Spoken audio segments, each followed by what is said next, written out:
பொதுவா இந்த மாதிரி ஃபேன்ல எலி கத்துற மாதிரி கீச்சு மூச்சுன்னு சவுண்ட் வந்திருக்கா? பாய் இப்படி குவி கேட்க ஏரோ டப்பிங் கொடுக்குறாங்க. இது மாதிரி சவுண்ட் வரும்போது ஒரு சிலர் அதுல தேங்காய் எடுத்து ஊத்த ஆரம்பிச்சிருவாங்க. அது எதுக்குன்னு கேட்டீங்கன்னா, ஃபேன்ல ஒரு லூப்ரிகேஷன் வந்தா அதுல வர சவுண்ட் கம்மியாயிரும் அப்படின்றதுனால தான்.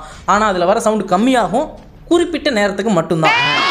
இந்த மாதிரியான சவுண்ட் ஃபேனுக்குள்ள இருக்கிற பேரிங்ல இருந்து தான் வரும். அந்த பேரிங் ரொம்ப நாள் ஓடி தேய்மானம் அடைஞ்சு அதுல வரக்கூடிய டஸ்ட் அந்த பேரிங்குள்ளேயே ஃபார்ம் ஆகி அதுக்கப்புறமா அது சுத்திட்டே இருக்கிறதுனால தான் அந்த சவுண்டே வரும். அதுக்குள்ள நம்ம தேங்காய் ஊற்றும் போது பாதிக்கு மேல ஃபேனோட ஹீட்டால எவாபரேட் ஆகி போயிடும். மீதி இருக்கிற எண்ணெய் தான் அந்த பேரிங்குள்ளே தங்கும். அதுவும் பேரிங்குள்ள இருக்கிற கிரீஸோட தன்மையை மொத்தமாவே மாத்திரும். அதுக்கப்புறம் அதுல லூப்ரிகேஷன் நடக்குமான்னு கேட்டீங்கன்னா நடக்கவே நடக்காது. ஏதோ ஒரு பாயிண்ட்ல ஃபேன் ஸ்டக் ஆகி நின்றும். ஐவிரல் எடுக்கில் ஆலி வெண்ணெய் பூசி சேவை செய்யறதுக்கு நீங்க மேடையும் கிடையாது, அந்த ஃபேன் சால்னியும் கிடையாது. ஸோ சத்தம் வந்தா சர்வீஸ் சென்டர் எடுத்துட்டு போங்க.